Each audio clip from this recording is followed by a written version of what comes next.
Comment choisir une action solide qui va performer sur le long terme? Dans cette vidéo, nous allons passer en revue une liste d'indicateurs efficaces pour choisir une bonne action. Choisis la pilule bleue et tout s'arrête. Après, tu pourras faire de beaux rêves et penser ce que tu veux. Choisis la pilule rouge, tu restes au pays des merveilles. Et on descend avec le lapin blanc au fond du gouffre.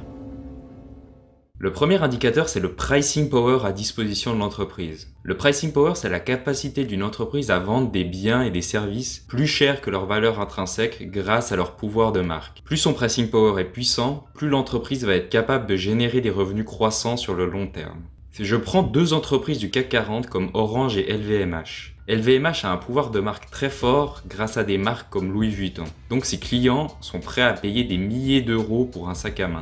Au contraire, Orange a un pouvoir de marque limité. Il existe plusieurs concurrents comme SFR ou Free qui vont proposer les mêmes services que Orange et donc il est difficile pour Orange de se démarquer. Une manière de trouver si votre entreprise a un pouvoir de marque est de regarder ses marges. De grandes marges indiquent souvent un bon pricing power ou alors le fait que l'entreprise n'a pas ou peu de concurrents. Donc si je reprends mon exemple précédent avec LVMH et Orange, à gauche on a LVMH et on voit qu'elle a des marges autour de 10-20%, ce qui sont de très bonnes marges et ce qui est possible parce que LVMH est dans le luxe. Donc vous avez un certain pricing power lorsque vous opérez dans le luxe. Au contraire, on voit que chez Orange, on a des marges plus faibles, donc autour de 5 à 7,5%. Et donc voilà, Orange a un pouvoir de marque clairement moins important que LVMH. Et avoir une marge suffisante, ça va permettre à l'entreprise de résister pendant des phases inflationnistes ou pendant des phases de récession. Parce que c'est facile de perdre 5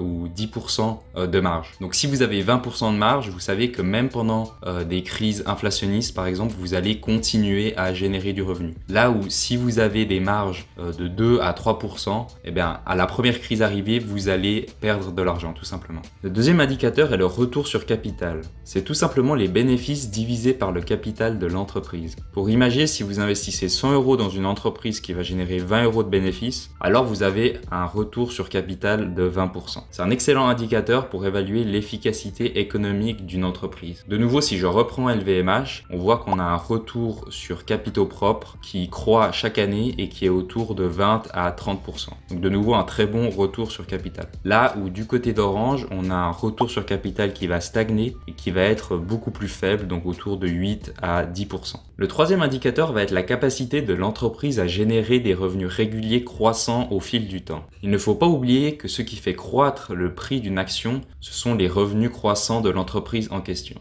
Pour s'intéresser aux revenus, on peut regarder le chiffre d'affaires, le bénéfice et le free cash flow. Donc côté LVMH, on voit qu'on a un chiffre d'affaires qui est en train de croître de manière continue. Pareil pour le résultat net et également pareil pour le cash flow par action. Donc l'entreprise arrive à générer de plus en plus de revenus, de plus en plus de cash et réussit à s'en sortir. Là où côté Orange, on voit qu'on a un chiffre d'affaires qui stagne. Donc c'est une entreprise qui a du mal à croître.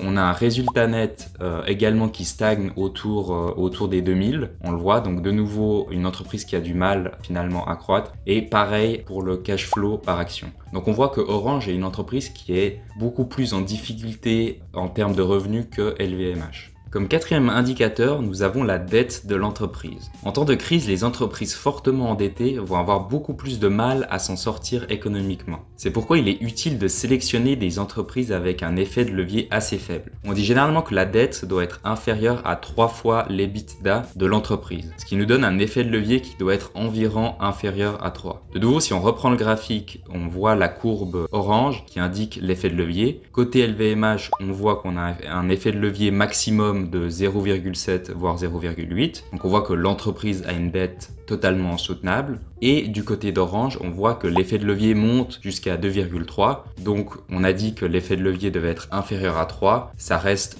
correct. Donc Orange a la capacité à gérer sa dette. Mais on remarque quand même que voilà, c'est une entreprise qui va être en moyenne plus endettée que LVMH. Finalement, le dernier indicateur va être le management de l'entreprise. Certes, c'est peut-être un critère un peu moins important que les précédents, mais il reste important selon moi. mois. Les entreprises qui gardent un même PDG pendant de nombreuses années vont généralement mieux performer qu'une entreprise qui change de management chaque 2 ans. Orange par exemple a eu 20 PDG différents au cours des 30 dernières années, ce qui signifie que les dirigeants changent quasiment chaque année. Chez LVMH, on a Bernard Arnault qui est PDG depuis 30 ans. On voit bien qu'une entreprise bien gérée depuis 30 ans par la même personne, c'est un gage de stabilité et d'efficacité. Chez Orange, les PDG changent tout le temps, ce qui montre une difficulté à garder une ligne directrice claire et stable sur le long terme concernant la stratégie de l'entreprise. Essayez de trouver des entreprises qui ne changent pas de gestionnaire chaque année. Vous aurez des entreprises beaucoup plus stables et performantes à long terme. Bien, maintenant qu'on a passé en revue les indicateurs, il faut s'intéresser à la valorisation de l'entreprise. C'est bien d'avoir de bonnes entreprises, mais il faut éviter de les payer trop cher pour ce qu'elles sont. Un bon indicateur pour mesurer la valorisation est le PER, le Price Earning Ratio en anglais. C'est simplement le cours de l'action divisé par le bénéfice de l'entreprise. Si une action vaut 100 €